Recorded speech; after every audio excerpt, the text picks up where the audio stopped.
So I've been an Episcopal priest for a little over 10 years, and my greatest planned giving success story is one where I probably have nothing to do with the gift even coming. But I felt good about it because I felt that I honed the gift. It was a gentleman who was a long-time member of the parish that I was at. It was a small congregation, about 80 families. And when I arrived, I had learned that something had pushed him away, that he was kind of a bit on the fringes, and I went to visit, as we do as new rectors, to get to know him and to welcome him back and invite him. And he did come back for a period of time and then became ill and was in a nursing home. And as I would with any member, I visited him and saw him somewhat regularly. And then he died, probably about 2 years later. And so the funeral took place, and about 2 or 3 months later, I got a call from the son who told me that he had left a gift to St. Stephen's, a gift of $100,000, which was, beyond anyone's imagination. No one knew he had any means, and as it turns out, it was a tithe. He had put forth in his will 10%. Wow. Each year when the budget time came around, it was nervousness and concern. The budget was maybe $80,000. And when a gift came forward that would cover a year's budget, would probably triple the endowment, it was overwhelming. I mean, it was hard to even imagine and believe for this little congregation. And, the staff was, me, which was a part-time rector, people who pitched in so many incredible ways to keep that place going, from, cleaning the floors each week to whatever it took. And from this congregation came an incredible gift. If it were $10,000, that would have been enormous. And the resources or the possibilities of what we could do with any gift in a small congregation are just beyond our imagining. So in a parish like Pittsfield, where there is such community, such sense of reaching out to those when really, if you look at the larger town, the needs are so great.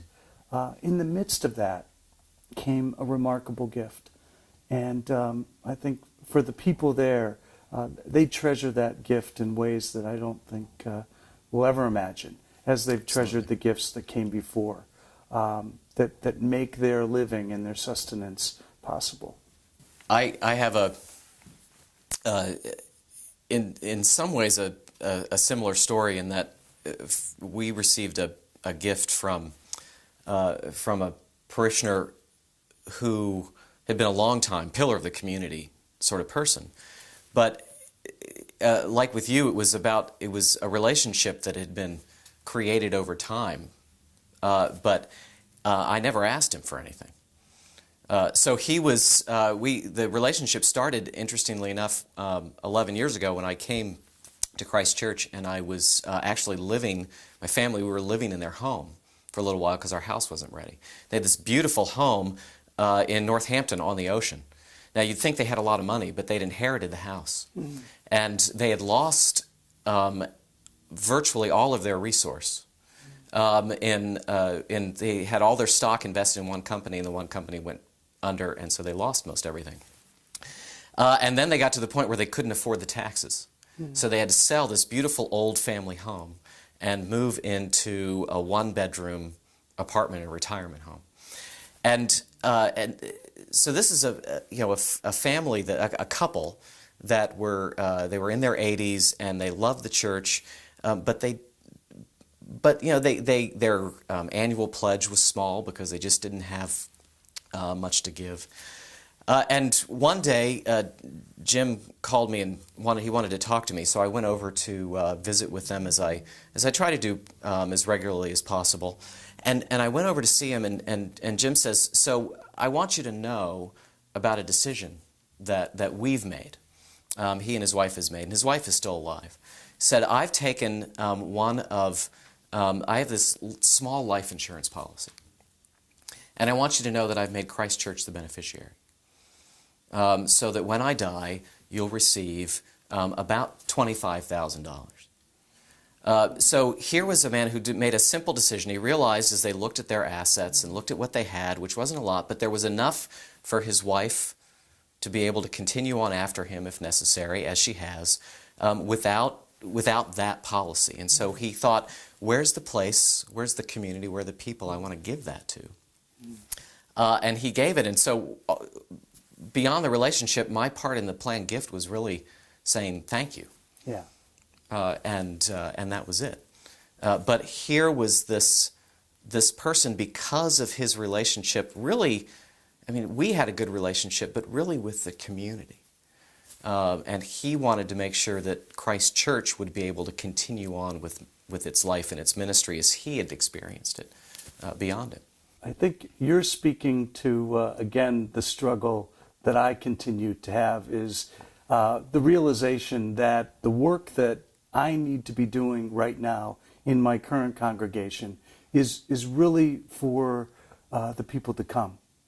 And the work done before me was so that those of us who are enjoying programs and resources and buildings that can be restored was because somebody asked the question in the past. And the reality is that I have not done that. And whether it's my own fear, my own not wanting Right. to be the one, or even, I noticed that, I'm new. It's probably not my place, particularly visiting someone who may be dying, to say, now, have you remembered us? Have you done that work? Have you got you got us in your will? Yeah, by the way, before we plan the funeral, let's check that one off too. Yeah, Right. Yeah. Right. And I'm reminded the number of times that people have come up to me and they'll say, now, why is it that everything goes to Hospice House? Absolutely.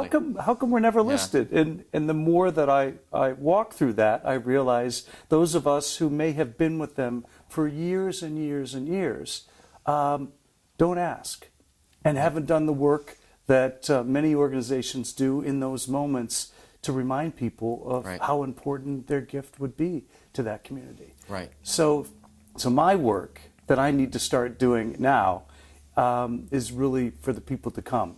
Right. Right. I think of a year ago in 2000, in 2008 and into some of 2009, we had it seemed like there was probably every other week we were having a funeral. Where just a lot of people who were dying. And what occurred to me was, for the first time in really my 11 years at Christ Church, what I was experiencing was I'd been there long enough to start officiating at the funerals of people that I really knew and cared for and loved. Yeah. And people who had been those pillars of the church, who had been the people who had really created the community that I inherited as the rector when I came. Right. And looking at that, I realized there's this generation of people, the greatest generation, this Depression era, World War II generation, that is sadly going to be gone in really just in a few years. Yeah. And this is a generation that cares for the church more than almost any other, and wants the church to continue. And we're missing an opportunity for them to ensure the future vitality of the church if we don't invite them to give. Yeah. Not simply up until they die, but beyond that. Yeah. We get a check now, quarterly. We get a check with the name Caroline Harris on it. Caroline Harris died in 1893. And she's still giving us, it's not a lot, it's a little bit, but 4 times a year we get a check from her. Yeah, it's remarkable. Yeah. So recently, my wife and I put our will together after, long time saying we need to do this, we need to do this. Right. It took a trip that just the two of us were going on to finally sit down and do it and get it done. And we came to this piece, this question of how do we want to leave what we have given our lives to work for? Where do we want to leave it? And how do we want to do it? And the witness of this parishioner in a small parish of giving 10%, how incredibly touching that was to so many lives. That's something that we're thinking about. I was talking with a clergy colleague recently who was telling me about a congregation in another diocese that was similar to a lot of congregations in New Hampshire. Small congregation, people living paycheck to paycheck, struggling with debt, people who don't have assets that you leave to the church. And yet there was an older woman there who lived on a small piece of land, and she, when she died, sold $5,000 and gave that $5,000 to the church. Just something small that she could manage to give, and yet made a huge difference in a congregation that feels like it doesn't have anything. Right. And I know that some congregations have even been bold enough to have legacy societies, or even just an understanding of those members of the community who are going to be leaving a planned gift to the congregation, so that there is a sense that is something that's going to be given, and also that it can be celebrated by the community. And in the gathering of my own knowledge base within my congregation of, do we know if people are making planned gifts? I've learned that there is no such list, and we really don't have a sense of who's going to be giving. And recently I had one of those encounters. I met with a member and sat down with her and asked her. And it was hard for me to do, but just straightforward, just asked her if she had prayed and thought about leaving a planned gift to the congregation. And she said that she had, and that she was working with a lawyer currently to put that together, and that she would let me know what that would look like.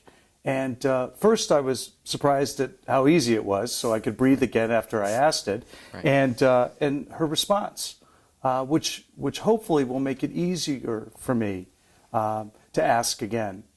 And we have in kind of a medium to larger size congregation, we've tried to form a committee that will go forth and to do that, so that others will also be a part of a larger program in which year-round, not just one Sunday to Lent, will we be talking about planned giving, but that we can try to develop some sort of program where the information can be shared, the conversations can be led, and we can have a larger congregation, or larger conversation among parishioners as to what our legacy is, and how this community that has so touched our lives will be a part of that legacy. Right. And I think that what that says is that planned giving is not just one Sunday a year, and it's not just put the brochures out someplace and hope people pick them up. Right. It's a conversation, and an ongoing conversation, and it needs a structure. It needs people who are committed to it and who are willing to have those conversations and set up ways for parishioners who want to make a planned gift to actually be able to do that, to know where to go and who to ask. And I think ultimately it's about, it's more than just even the program that you set up, that you set up the program so that you can transform the culture, that God transforms the culture so it becomes a place where we can talk openly about the legacy we want to leave, and who we want this community to be and to become beyond ourselves. And we recognize that it's not about me, it's about us and who we are as God's people in the world.